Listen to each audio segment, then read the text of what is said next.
ਇਕ ਓਂਕਾਰ ਸਤਿਨਾਮ ਕਰਤਾ ਪੁਰਖ ਨਿਰਭਉ ਨਿਰਵੈਰ ਅਕਾਲ ਮੂਰਤ ਅਜੂਨੀ ਸੈਭੰ ਗੁਰ ਪ੍ਰਸਾਦ। ਵਾਹਿਗੁਰੂ ਜੀ ਕਾ ਖਾਲਸਾ, ਵਾਹਿਗੁਰੂ ਜੀ ਕੀ ਫਤਿਹ। ਗਿਆਨ ਰਤਨ ਸਭ ਸੋਝੀ ਹੋਏ। ਪਰਮਾਤਮਾ ਦਾ ਗੁਣ ਹੈ ਕਿ ਉਹ ਸਤ ਸੁਹਾਣ, ਸਦਾ ਮਨ ਚਾਓ। ਹਰ ਵੇਲੇ ਉਹ ਚਾਓ ਵਿੱਚ ਰਹਿੰਦਾ ਹੈ। ਕਿਤੇ ਇਹ ਚਾਓ ਤੇ ਉਮਾਹਾ ਸਾਡੇ ਜੀਵਨ ਵਿੱਚ ਵੀ ਆ ਜਾਏ ਅਤੇ ਅਸੀਂ ਹਰ ਵੇਲੇ ਖਿੜੇ ਖਿੜੇ ਰਹੀਏ, ਆਨੰਦ ਵਿੱਚ ਰਹੀਏ, ਸਦਾ ਵਿਕਾਸ ਵਿੱਚ ਰਹੀਏ। ਇਸ ਮੰਤਵ ਲਈ ਸੁਕ੍ਰਿਤ ਟਰਸਟ ਵੱਲੋਂ ਸਦਾ ਮਨ ਚਾਓ ਈ ਸੋਝੀ ਸੀਰੀਜ਼ ਸ਼ੁਰੂ ਕੀਤੀ ਜਾ ਰਹੀ ਹੈ, ਜਿਸ ਤਹਿਤ ਇਲੈਕਟ੍ਰੋਨਿਕ ਮੀਡੀਆ ਅਤੇ ਇੰਟਰਨੈਟ ਰਾਹੀਂ ਅਸੀਂ ਗੁਰਬਾਣੀ ਦੇ ਵੱਖ-ਵੱਖ ਸੁਨੇਹੇ ਆਪ ਜੀ ਦੇ ਨਾਲ ਸਾਂਝੇ ਕਰਾਂਗੇ। ਅੱਜ ਦਾ ਵਿਸ਼ਾ ਹੈ ਜਪਜੀ ਸਾਹਿਬ। ਬਾਣੀ ਜਪਜੀ ਸਾਹਿਬ ਸ੍ਰੀ ਗੁਰੂ ਗ੍ਰੰਥ ਸਾਹਿਬ ਦੇ ਆਰੰਭ ਵਿੱਚ ਦਰਜ ਹੈ, ਅੰਗ 1 ਤੋਂ ਅੰਗ 8 ਤੱਕ।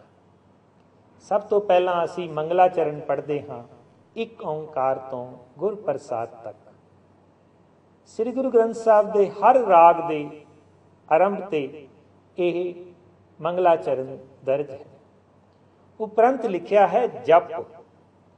ਜਪ ਦੇ ਪਹਿਲਾਂ ਵੀ 2 ਲਾਈਨਾਂ ਨੇ, ਉਸ ਤੋਂ ਬਾਅਦ ਵੀ 2 ਲਾਈਨਾਂ ਨੇ ਅਤੇ ਆਲੇ ਦੁਆਲੇ ਹੋਰ ਕੁਝ ਨਹੀਂ ਲਿਖਿਆ ਹੋਇਆ।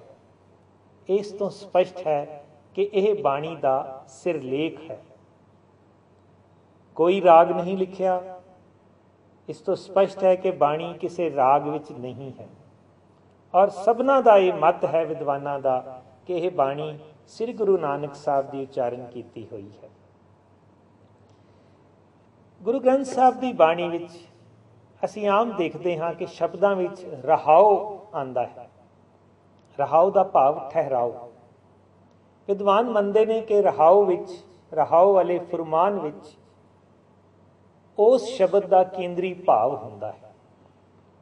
ਬਾਣੀ ਜਪਜੀ ਸਾਹਿਬ ਵਿੱਚ ਕੋਈ ਰਹਾਉ ਨਹੀਂ ਹੈ, ਪਰ ਇਹ ਸਮਝਿਆ ਜਾਂਦਾ ਹੈ ਕਿ ਜਪਜੀ ਸਾਹਿਬ ਦੀ ਬਾਣੀ ਸਮੁੱਚੇ ਸ੍ਰੀ ਗੁਰੂ ਗ੍ਰੰਥ ਸਾਹਿਬ ਦਾ ਰਹਾਉ ਹੈ।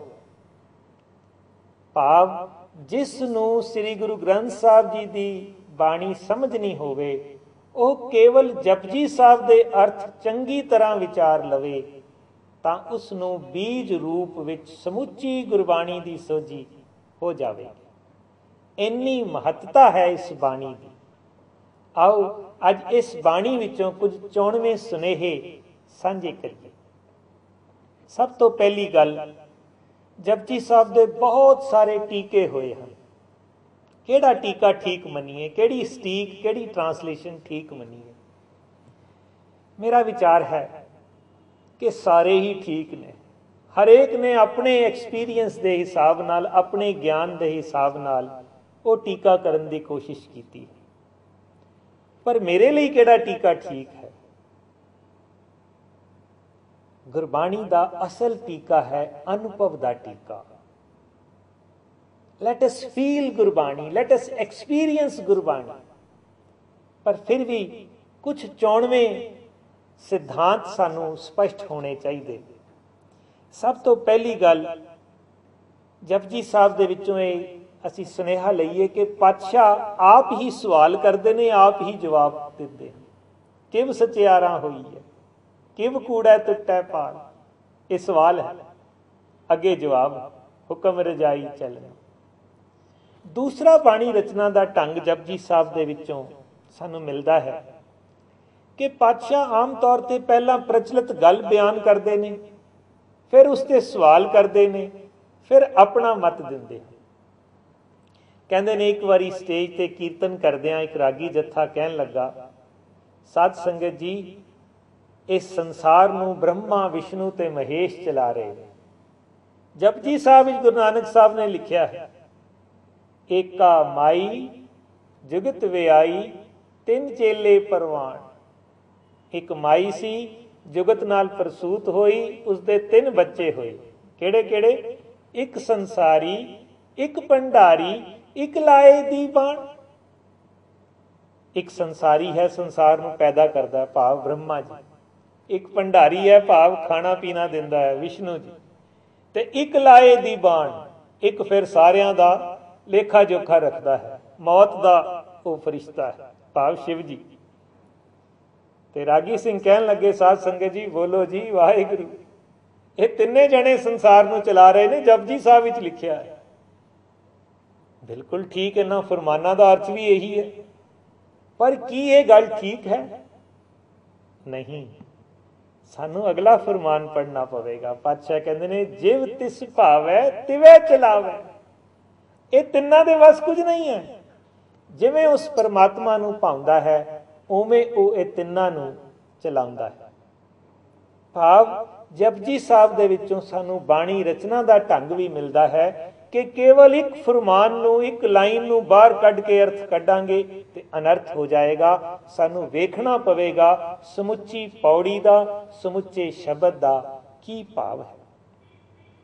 ਆਓ ਜਪਜੀ ਸਾਹਿਬ ਦੇ 38 ਪੌੜੀਆਂ ਔਰ 2 ਸ਼ਲੋਕ, ਉਹਨਾਂ ਵਿੱਚੋਂ ਵੀ ਅਸੀਂ ਕੁਝ ਸੁਨੇਹੇ ਲੈਣ ਦਾ ਯਤਨ ਕਰੀਏ। ਸਭ ਤੋਂ ਪਹਿਲੀ ਗੱਲ, ਜਪ ਤੋਂ ਬਾਅਦ ਪਾਤਸ਼ਾਹ ਸ਼ੁਰੂ ਕਰਦੇ ਨੇ, ਆਦ ਸੱਚ ਜੁਗਾਦ ਸੱਚ। ਇਹ ਸ਼ਲੋਕ ਹੈ, ਇਸ ਦੇ ਅੰਤ ਦੇ ਉੱਤੇ ਨੰਬਰ ਲਿਖਿਆ 1। ਫਿਰ ਪੌੜੀ ਸ਼ੁਰੂ ਹੋਈ, ਸੋਚੈ ਸੋਚ ਨਾ ਹੋਵਈ। ਉਸ ਤੋਂ ਬਾਅਦ ਵੀ ਲਿਖਿਆ 1। ਬਈ 2 ਵਾਰੀ 1 ਕਿਵੇਂ ਆ ਗਿਆ? ਇਸ ਤੋਂ ਸਪਸ਼ਟ ਹੈ ਕਿ ਪਹਿਲਾ ਸ਼ਲੋਕ ਹੈ ਔਰ ਉਸ ਤੋਂ ਬਾਅਦ ਫਿਰ ਪੌੜੀਆਂ ਸ਼ੁਰੂ ਹੋਈਆਂ ਹਨ। ਇਸੇ ਤਰੀਕੇ ਨਾਲ ਜਪਜੀ ਸਾਹਿਬ ਦੇ ਅੰਤ ਤੇ ਸ਼ਲੋਕ ਦਰਜ ਹੈ, ਪਵਨ ਗੁਰੂ ਪਾਣੀ ਪਿਤਾ। ਭਾਵ 2 ਸ਼ਲੋਕ ਅਤੇ 38 ਪੌੜੀਆਂ ਦਾ ਸੰਗ੍ਰਹਿ ਹੈ ਇਹ ਬਾਣੀ ਜਪਜੀ ਸਾਹਿਬ। ਪਹਿਲੀ ਪੌੜੀ ਦੀ ਸ਼ੁਰੂਆਤ ਤੇ ਹੀ ਪਾਤਸ਼ਾਹ 4 ਗੱਲਾਂ ਦਾ ਖੰਡਨ ਕਰ ਦਿੰਦੇ ਨੇ। ਆਮ ਅਸੀਂ ਕਹਿੰਦੇ ਹਾਂ ਵੀ ਨੰਨੇ ਨਾਲ ਗੱਲ ਨਹੀਂ ਸ਼ੁਰੂ ਕਰਨੀ ਚਾਹੀਦੀ, ਪੋਜ਼ਿਟਿਵ ਗੱਲ ਕਰਨੀ ਚਾਹੀਦੀ ਹੈ। ਪਰ ਇਹ ਕੀ? ਪਾਤਸ਼ਾਹ ਕਹਿੰਦੇ ਨੇ, ਸੋਚੈ ਸੋਚ ਨਾ ਹੋਵਈ, ਚੁੱਪੈ ਚੁੱਪ ਨਾ ਹੋਵਈ, ਭੁੱਖਿਆਂ ਭੁੱਖ ਨਾ ਉਤਰੀ। ਬਾਰ-ਬਾਰ ਪਾਤਸ਼ਾਹ ਕਹਿ ਰਹੇ ਨੇ ਵੀ ਐਵੇਂ ਵੀ ਨਹੀਂ, ਐਵੇਂ ਵੀ ਨਹੀਂ, ਐਵੇਂ ਵੀ ਨਹੀਂ। ਇਹ ਜ਼ਰੂਰੀ ਹੈ ਕਿ ਜਦੋਂ ਅਸੀਂ ਕੋਈ ਸਿਧਾਂਤ ਦੇਣਾ ਹੈ ਤੇ ਪਹਿਲਾਂ ਜਿਹੜੇ ਗਲਤ ਸਿਧਾਂਤ ਸਾਡੇ ਮਨ ਵਿੱਚ ਬਣੇ ਹੋਏ ਨੇ, ਸਾਨੂੰ ਉਹ ਕੱਟਣੇ ਪੈਣੇ। ਔਰ ਪਾਤਸ਼ਾਹ ਨੇ ਜਪਜੀ ਸਾਹਿਬ ਦੀ ਸ਼ੁਰੂਆਤ ਤੇ 4 ਪ੍ਰਚਲਿਤ ਢੰਗਾਂ ਦਾ ਖੰਡਨ ਕਰ ਦਿੱਤਾ ਕਿ ਜਿੰਨੀ ਮਰਜ਼ੀ ਸੁਚਮ ਰੱਖ ਲੋ, ਜਿੰਨੇ ਮਰਜ਼ੀ ਇਸ਼ਨਾਨ ਕਰ ਲੋ, ਸੋਚੈ ਸੋਚ ਨਾ ਹੋਵਈ। ਸੁਚਮ ਰੱਖਣ ਨਾਲ, ਸਰੀਰ ਦੀ ਸੁਚਮਤਾ ਦੇ ਨਾਲ ਮਨ ਸੁੱਚਾ ਨਹੀਂ ਹੋਣਾ।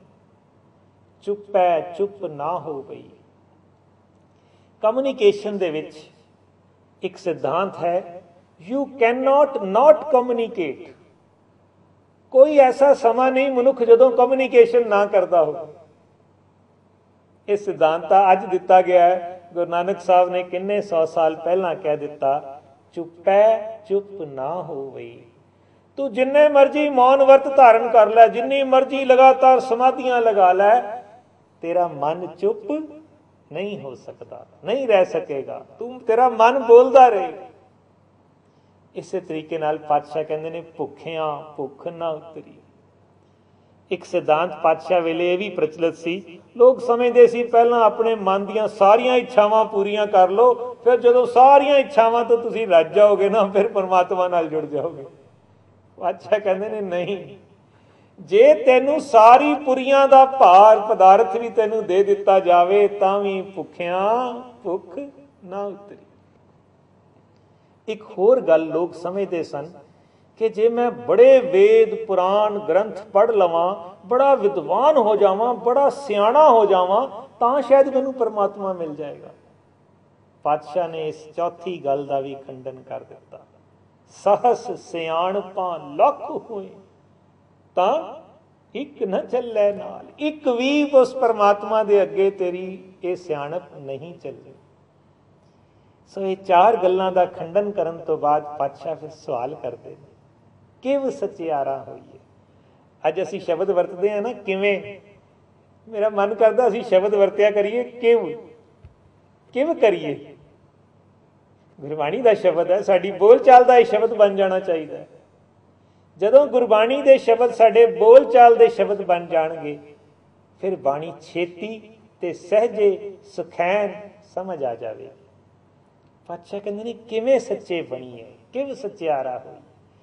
ਕਿਵ ਕੂੜੈ ਟੁੱਟੈ ਪਾਲ, ਪਾਲ ਕਹਿੰਦੇ ਨੇ ਦੀਵਾਰ ਨੂੰ। ਸਾਡੇ ਔਰ ਪਰਮਾਤਮਾ ਦੇ ਵਿੱਚ ਇੱਕ ਦੀਵਾਰ ਬਣ ਗਈ, ਇੱਟਾਂ ਦੀ, ਬਜਰੀ ਦੀ, ਸੀਮੈਂਟ ਦੀ ਨਹੀਂ, ਇਹ ਝੂਠ ਦੀ ਦੀਵਾਰ, ਇਹ ਭਰਮ ਦੀ ਦੀਵਾਰ, ਇਹ ਭੁਲੇਖੇ ਦੀ ਦੀਵਾਰ, ਇਹ ਮਾਇਆ ਦੀ ਦੀਵਾਰ ਸਾਡੇ ਔਰ ਪਰਮਾਤਮਾ ਦੇ ਵਿੱਚ ਬਣ ਗਈ। ਇਹ ਕਿਵੇਂ ਟੁੱਟੇਗੀ? ਇਹ ਛੈਣੀ ਥੋੜੀ ਨਾਲ ਟੁੱਟੇਗੀ, ਕਿਤੇ ਵਰਤ ਰੱਖਣ ਨਾਲ ਟੁੱਟੇਗੀ, ਕਿਤੇ ਕੋਈ ਸਮਾਧੀਆਂ ਲਾਉਣ ਨਾਲ ਟੁੱਟੇਗੀ? ਨਹੀਂ, ਕਿਸੇ ਤਰੀਕੇ ਨਾਲ ਇਹ ਦੀਵਾਰ ਨਹੀਂ ਟੁੱਟਣੀ। ਤੇ ਪਾਤਸ਼ਾਹ ਆਪ ਦੱਸੋ ਕਿਵੇਂ ਟੁੱਟੇ? ਪਾਤਸ਼ਾਹ ਆਪ ਹੀ ਸਵਾਲ ਕਰਦੇ ਨੇ, ਫਿਰ ਆਪ ਹੀ ਜਵਾਬ ਦਿੰਦੇ ਨੇ, ਫਰਮਾਉਂਦੇ ਨੇ ਹੁਕਮ ਰਜਾਈ ਚੱਲਣਾ। ਐ ਭਾਈ ਜੇ ਸੱਚੇ ਬੰਨਾ ਹੀ, ਜੇ ਪਰਮਾਤਮਾ ਦੇ ਨਾਲ ਤੇਰੀ ਜਿਹੜੀ ਕੰਧ ਬਣ ਗਈ ਹੈ ਤੋੜਨੀ ਹੈ, ਤੇ ਉਸ ਪਰਮਾਤਮਾ ਦੇ ਹੁਕਮ ਵਿੱਚ ਚੱਲ। ਨਾਨਕ ਲਿਖਿਆ ਨਾਲ, ਧੁਰ ਤੋਂ ਹੀ ਇਹ ਗੱਲ ਲਿਖੀ ਹੋਈ। ਗੁਰੂ ਪਿਆਰਿਓ, ਕਿੰਨੇ ਸਾਲਾਂ ਤੋਂ ਜਪਜੀ ਸਾਹਿਬ ਪੜ੍ਹਦੇ ਆਏ, ਪੜ੍ਹਦੇ ਆਏ, ਪੜ੍ਹਦੇ ਆਏ, ਕੰਠ ਵੀ ਕਰ ਲਿਆ। ਪਹਿਲੀ ਸਟੇਜ ਕੰਠ ਕਰਨ ਦੀ ਹੁੰਦੀ ਹੈ, ਪੜ੍ਹਨ ਦੀ ਹੁੰਦੀ ਹੈ। ਦੂਜੀ ਸਟੇਜ ਕੰਠ ਕਰਨ ਦੀ ਹੁੰਦੀ ਹੈ, ਉਹ ਵੀ ਕਰ ਲਈ। ਤੀਜੀ ਸਟੇਜ ਵਿਚਾਰਨ ਦੀ ਹੁੰਦੀ ਹੈ, ਬੜੀ ਵਾਰੀ ਅਰਥ ਵਿਚਾਰ ਲਏ। ਸੱਚ ਜਾਣਿਓ, ਜਿਸ ਦਿਨ ਪਾਤਸ਼ਾਹ ਬਖਸ਼ਿਸ਼ ਕਰਦਾ ਹੈ, ਉਸ ਦਿਨ ਅਸਲ ਸੂਝ ਆਉਂਦੀ ਹੈ, ਅਸਲ ਚਾਨਣ ਹੁੰਦਾ, ਆਪਣੇ ਅੰਦਰੋਂ ਹੀ ਚਾਨਣ ਹੁੰਦਾ। ਇੱਕ ਦਿਨ ਇਸ ਫੁਰਮਾਨ, ਇਸ ਪਹਿਲੀ ਪੌੜੀ ਦੇ ਅੰਤਲੇ ਫੁਰਮਾਨ ਤੇ ਮਨ ਰੁਕ ਗਿਆ। ਹੁਕਮ ਰਜਾਈ ਚੱਲਣਾ, ਹੁਕਮ ਵਿੱਚ ਚੱਲਣਾ ਹੈ। ਤੇ ਕਮਾਲ ਹੋਈ, ਉਸ ਦਿਨ ਸਮਝ ਆਈ ਕਿ ਦੂਸਰੀ ਪੌੜੀ ਸਾਰੀ ਹੀ ਹੁਕਮ ਬਾਰੇ ਹੈ, ਹੁਕਮ ਦੀ ਵਿਆਖਿਆ ਹੈ। ਕਿੰਨਾ ਪਿਆਰਾ ਪਾਤਸ਼ਾਹ ਫਰਮਾਉਂਦੇ ਨੇ, ਹੁਕਮੀ ਹੋਵਨ ਆਕਾਰ। ਇਹ ਸਾਰੇ ਆਕਾਰ ਹੁਕਮ ਵਿੱਚ ਬਣ ਰਹੇ ਨੇ। ਹੁਕਮ ਨਾ ਕਹਿਆ ਜਾਈ, ਉਹਨੂੰ ਤੁਸੀਂ ਬਿਆਨ ਨਹੀਂ ਕਰ ਸਕਦੇ। ਉਸ ਹੁਕਮ ਨੂੰ ਕੀ ਕੀ ਹੋ ਰਿਹਾ ਉਸ ਹੁਕਮ ਦੇ, ਉਸ ਹੁਕਮ ਵਿੱਚ ਸਾਨੂੰ ਵਡਿਆਈ ਮਿਲ ਰਹੀ ਹੈ, ਉਸ ਹੁਕਮ ਵਿੱਚ ਸਾਨੂੰ ਦੁੱਖ ਸੁੱਖ ਮਿਲ ਰਹੇ ਨੇ। ਸਭ ਕੁਝ ਜੋ ਕੁਝ ਵਾਪਰ ਰਿਹਾ ਹੈ, ਕੋਈ ਉੱਤਮ ਬਣ ਰਿਹਾ ਹੈ, ਕੋਈ ਨੀਚ ਬਣ ਰਿਹਾ ਹੈ। ਮੈਂ ਸੋਚਾਂ ਵੀ ਮੈਂ ਬੜਾ ਉੱਤਮ ਬਣ ਗਿਆ, ਇਹਦੇ ਚ ਮੇਰੀ ਕੋਈ ਪ੍ਰਾਪਤੀ ਹੈ? ਨਹੀਂ। ਉਹ ਪਾਤਸ਼ਾਹ ਨੇ ਤੇਰੇ ਤੇ ਬਖਸ਼ਿਸ਼ ਕਰਕੇ ਤੇਰੇ ਕੋਲ ਚੰਗੇ ਕੰਮ ਕਰਾ ਲਏ, ਤੇ ਜੇ ਕਿਤੇ ਤੂੰ ਉਸ ਨੂੰ ਵਿਸਾਰ ਦਵੇਂ ਤੇ ਤੇਰੇ ਸਾਰੇ ਗੁਣ ਗਲ ਜਾਣਗੇ ਤੇ ਤੇਰੇ ਚ ਅਵਗੁਣ ਆ ਜਾਣਗੇ ਤੇ ਤੂੰ ਨੀਚ ਬਣ ਜਾਏਗਾ। ਹੁਕਮੀ ਉੱਤਮ ਨੀਚ, ਬੜੇ ਕਮਾਲ ਦੇ, ਬੜੇ ਗਹਿਰਾਈ ਦੇ ਸੰਕਲਪ ਨੇ।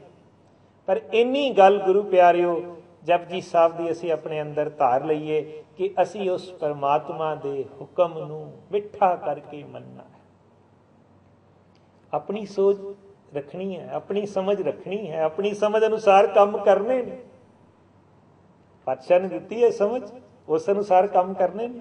ਪਰ ਜੋ ਕੁਝ ਵਾਪਰੇ, ਜੋ ਤੇਰੀ ਕੰਟਰੋਲ ਤੋਂ ਬਾਹਰ ਹੈ, ਤੂੰ ਆਪਣੀ ਸੂਝ ਸਿਆਣਪ ਨਾਲ ਕਰ ਲਿਆ, ਹੁਣ ਜੋ ਵੀ ਉਹਦਾ ਆਊਟਕਮ ਆਂਦਾ ਹੈ ਉਹ ਪਰਮਾਤਮਾ ਦਾ ਹੁਕਮ ਹੈ, ਉਹਨੂੰ ਖਿੜੇ ਮੱਥੇ ਪ੍ਰਵਾਨ ਕਰ ਲੈ।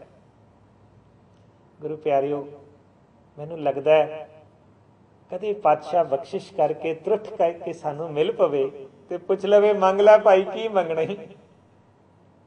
ਅਸੀਂ ਸਾਰੇ ਸੰਸਾਰੀ ਜੀ ਬੜੇ ਸਿਆਣੇ ਆ, ਅਸੀਂ ਕਹਿੰਦੇ ਹਾਂ ਸਭ ਤੋਂ ਵੱਡੀ ਚੀਜ਼ ਮੰਗ ਲਓ, ਸਭ ਤੋਂ ਔਖੀ ਚੀਜ਼ ਮੰਗ ਲਓ। ਚਲੋ ਸੋਚੀਏ ਕੀ ਮੰਗਾਂਗੇ, ਸਭ ਤੋਂ ਵੱਡੀ ਚੀਜ਼ ਕਿਹੜੀ ਹੈ? ਕੋਠੀਆਂ, ਕਾਰਾਂ, ਬੱਚੇ, ਪਦਵੀਆਂ, ਪੈਸਾ? ਨਹੀਂ ਨਹੀਂ, ਇਹ ਤਾਂ ਛੋਟੀ ਰਹਿ ਗਈ। ਚਲੋ ਹੋਰ ਕੀ ਮੰਗ ਲਈਏ? ਕੋਈ ਰਿੱਧੀ ਸਿੱਧੀ ਮੰਗ ਲਈਏ ਕਿ ਜਿਹਨੂੰ ਮੈਂ ਹੱਥ ਲਾਵਾਂ ਉਹ ਸੋਨਾ ਬਣ ਜਾਏ, ਗੁਪਤ ਪ੍ਰਗਟ ਹੋ ਜਾਵਾਂ, ਮੇਰੇ ਕੋਲ ਬੜੀਆਂ 18 ਸਿੱਧੀਆਂ ਰਿੱਧੀਆਂ ਆ ਜਾਣ। ਇਹ ਵੀ ਛੋਟੀ ਗੱਲ ਹੈ। ਇਸ ਤੋਂ ਵੱਡੀ ਗੱਲ ਕੀ ਮੰਗੀਏ? ਕਈ ਕਹਿਣਗੇ ਹਾਂ ਨਾਮਦਾਨ ਮੰਗ ਲਈਏ, ਸੱਚੀ ਮੁੱਚੀ ਬੜਾ ਵੱਡਾ ਦਾਨ ਹੈ। ਪਰ ਨਾਮਦਾਨ ਨਾਲ ਹੋਣਾ ਕੀ ਹੈ? ਕਿਉਂ ਨਾ ਉਹ ਚੀਜ਼ ਮੰਗ ਲਈਏ। ਇਹ ਨਾਮਦਾਨ ਤੋਂ ਵੱਡੀ ਚੀਜ਼ ਕਿਹੜੀ?